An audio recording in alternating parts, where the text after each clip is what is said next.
Hello, you're listening to the Super Power You podcast. This is episode 15. Welcome to the Super Power You podcast, where we reveal the mental models and tactical skills needed to activate your inner superhero. And here's your host, Lisa Betts-Lacroix. Hello, hello, hello. Hi, my lovelies. Thank you so much for joining me here again today. I appreciate you being here with me.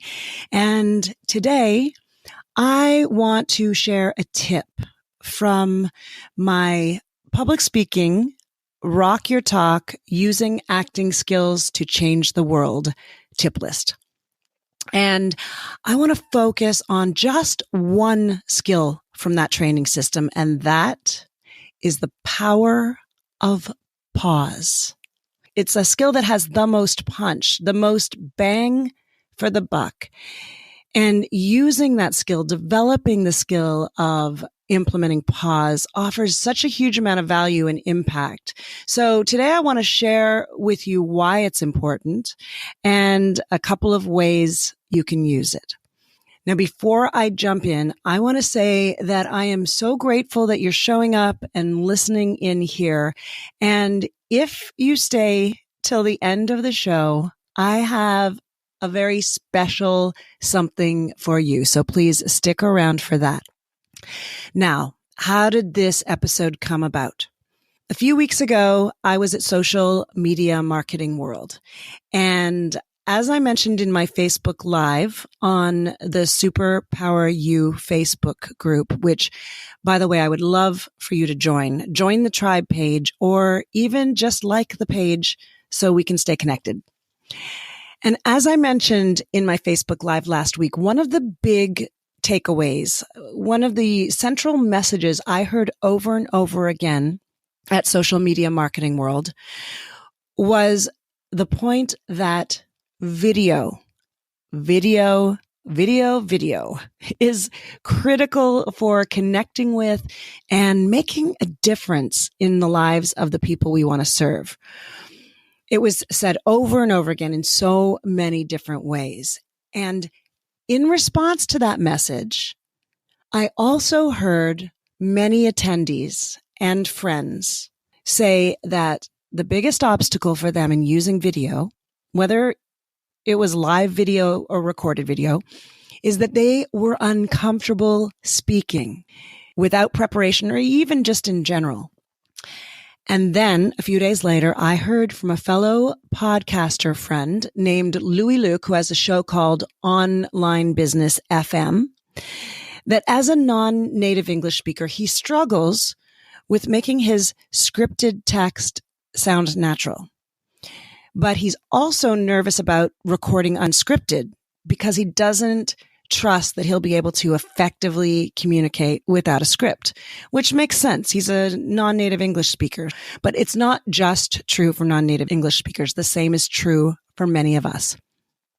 So later the same day, I was hanging out with a highly extroverted friend of mine, and she told me that, well, she's completely comfortable, and I would say even loquacious in one-on-one conversations, that she gets nervous speaking in front of one or two people, or sorry, more than one or two people. And I have to say, I was a bit shocked. This is a highly vibrant and vivacious person. And I really doubt that very many people who know her would guess this of her. So then it occurred to me that this is a wide-ranging, a common challenge for people. But the thing is, it's also an issue that, if addressed with some work and a bit of practice and attention, becoming comfortable speaking, regardless of the format, is enormously impactful with regards to business, but also in life and in your relationships. And so if a few small tweaks, a few extra tips, and a little bit of focus on a particular skill set can make a difference for just one person, allowing just one person to be more comfortable getting their message out to the world, or communicating their story, or teaching what they know, then I will be thrilled. So I decided that today I will share this most juicy tip from my speaking skills course. Did you know that is a tongue twister? I've tripped over it numerous times. My speaking skills course. Okay, so working with pause is just one of the 8 different module areas in my course. And I have to say, I am a passionate person and I'm an enthusiastic person. And because I am really committed to making a difference in your life and in your business and to having a positive impact on your success, I tend to keep expanding and wanting to add more and more. And before you know it, I've overwhelmed you with the possibilities all in one short episode. So no, today I am just going to talk about the impact of using pause when speaking, which is a skill that I consistently work on. I come back to it over and over again because, like all worthy endeavors, improving our speaking skills and building on our ability and our comfort level in terms of reaching out with our message, it's a process. It's not an end. Or for my Canadian friends, it's a process. It's not just a one and done kind of thing. So we are in this together here, you and me. I'm working on this, practicing it all the time continuously. And I notice it in the context of putting the show together because I really want to value your time. And I'm also a bit of a get straight to the point person. And I always want to make sure my message is concise and clear and that I don't meander too much. But if I get too much on that and get speeding too quickly, it can cost a naturalness, a feeling of naturalness, and also connection and authenticity. So there is some tension there. There's some push and pull in terms of finding the right balance. So for now, let's just jump in and I'm going to share with you what I know about the power of pause. So here are the reasons it's important and useful. Many of you, I know, are intelligent and passionate and dedicated and enthusiastic. And like me, have a lot to say.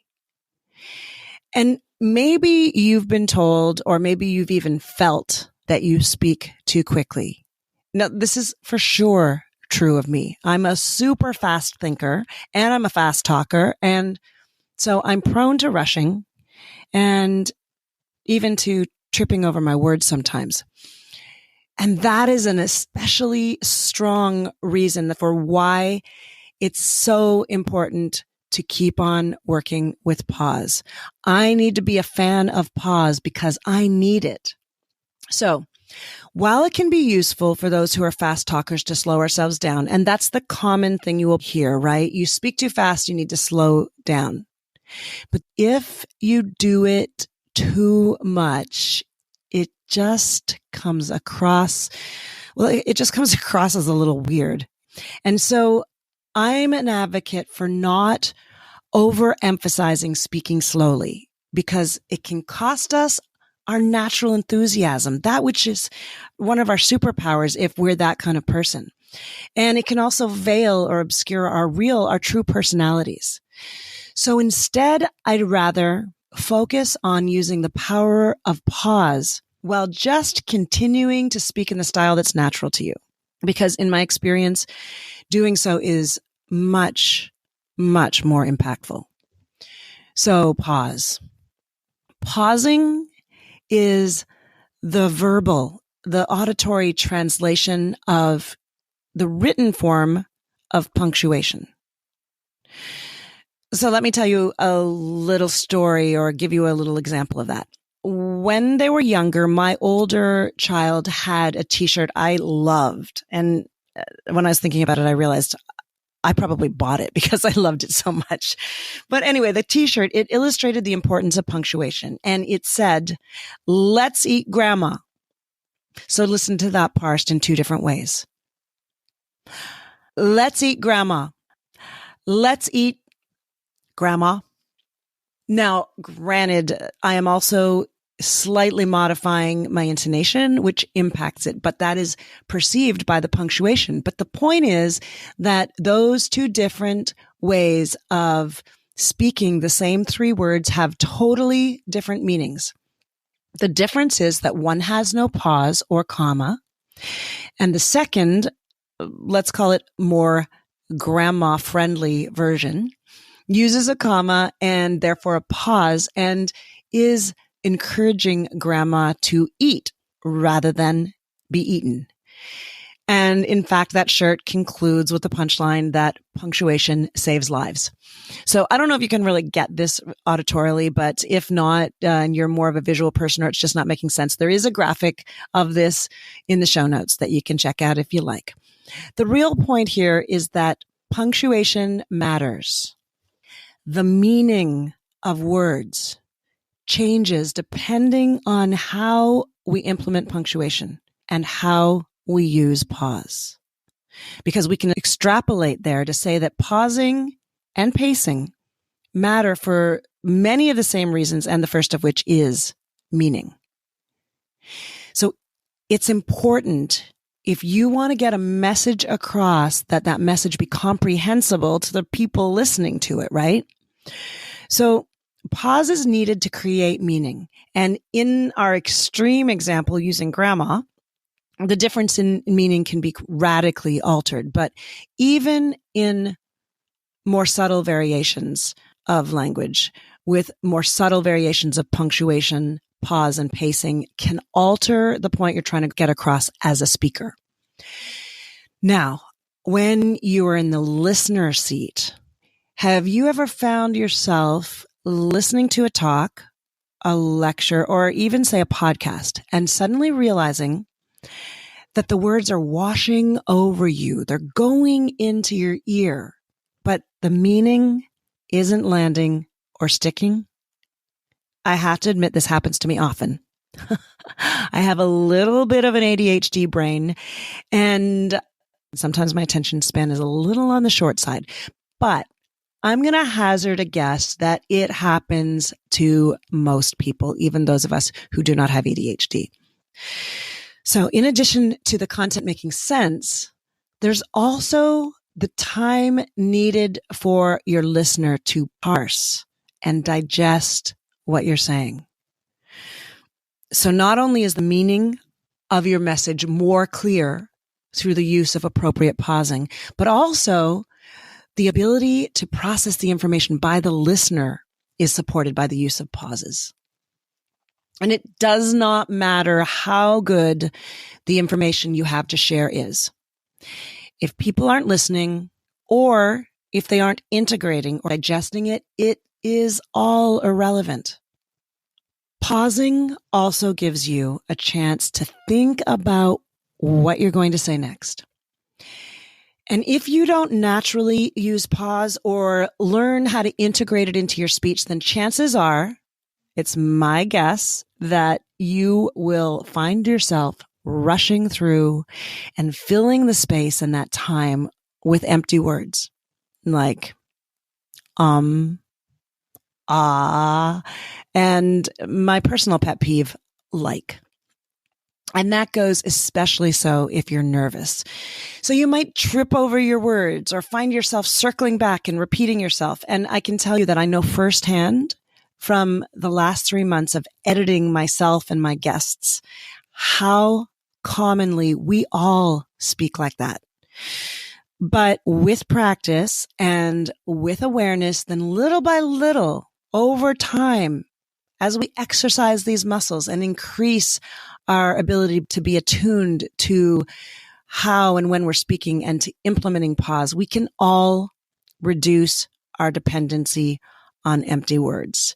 And now I am not saying that you should never use an or an ah or a like. It's fine. It's just that they can be overused. So the more awareness we can bring to our speaking, the better. And I have to say this is even more necessary when we're nervous, or if we have personality types that tend towards being really enthusiastic and passionate, excitable, or if we tend to be fast speakers. So in those cases, it's just doubly important to use pause. A fourth reason to get good at using pause when speaking, and I think this is probably one of my favorites, is that it creates a sense of authenticity and immediacy and a feeling of being in the moment, which creates or contributes to a real strong connection with your audience. Some of this absolutely applies more in person. So if you're speaking in front of people where they can see you, as opposed to audio only like we're doing right now, you can even utilize more pauses because you have your body language and visuals and eye contact and that kind of thing to fill in the empty gaps and the pauses. But as I tell people I coach, one of the greatest gifts that you can give people listening to you is the experience of watching you discover what you're going to say next. And my speaking training has the subtitle, Using Acting Skills to Change the World. And this skill in particular is one that comes directly from acting training. There's a principle in acting called being in the moment. And it's a principle in acting that I feel is generalizable to almost everything having to do with performance or communication. And that is the idea of the power of discovery and the importance of staying and being in the moment.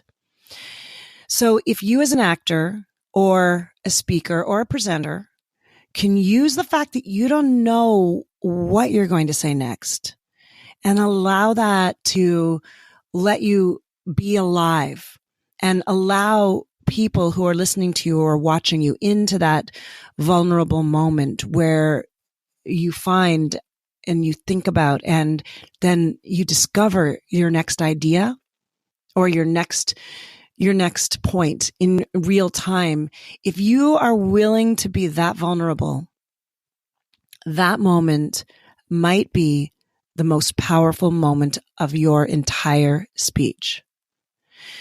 It's a gift to your audience to connect with them in that kind of real way and to create an authentic relationship so they feel like they understand you and they see you as a real person just like them in real time, thinking of the next words, the next part of your message.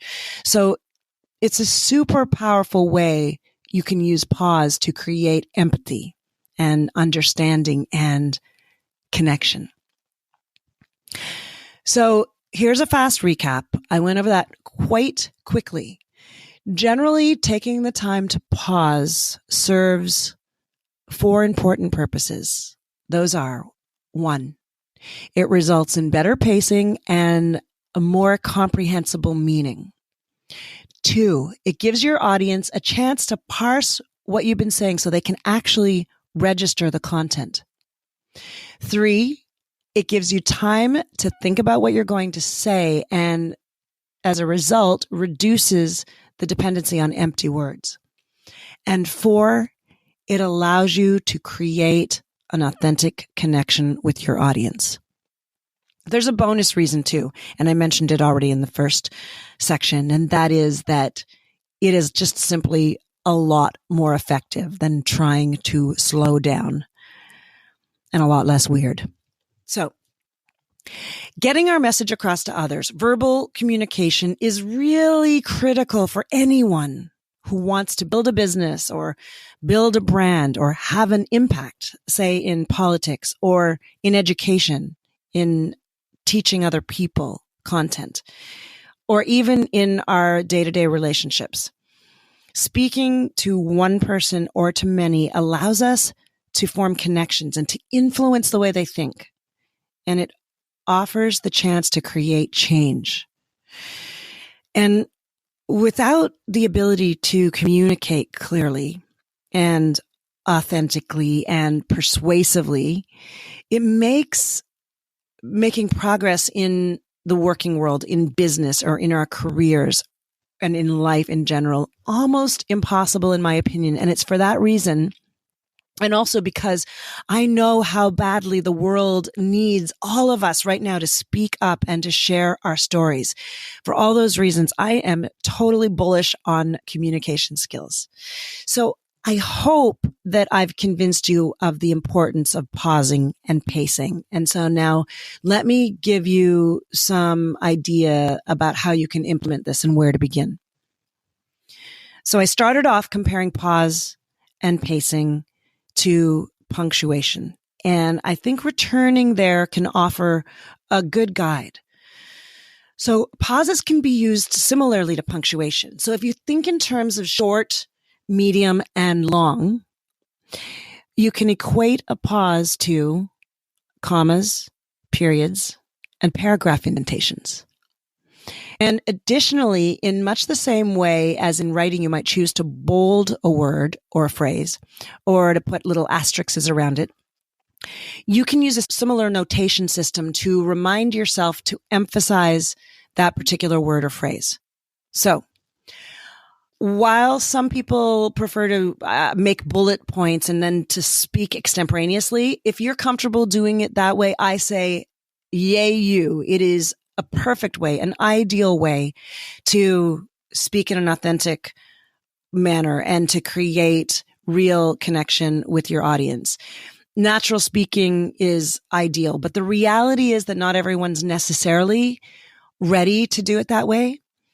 So if you use this process now while you're working with a script, you will develop the habits of pausing and pacing that then will translate directly to when you're ready to speak more extemporaneously. So if you're using a script, whether it's acting, whether you're reading a speech or reciting a poem, what I recommend is taking the words of the text and putting it in a document, if possible, without the punctuation as written. If you can easily take out the punctuation, great. If not, it's fine.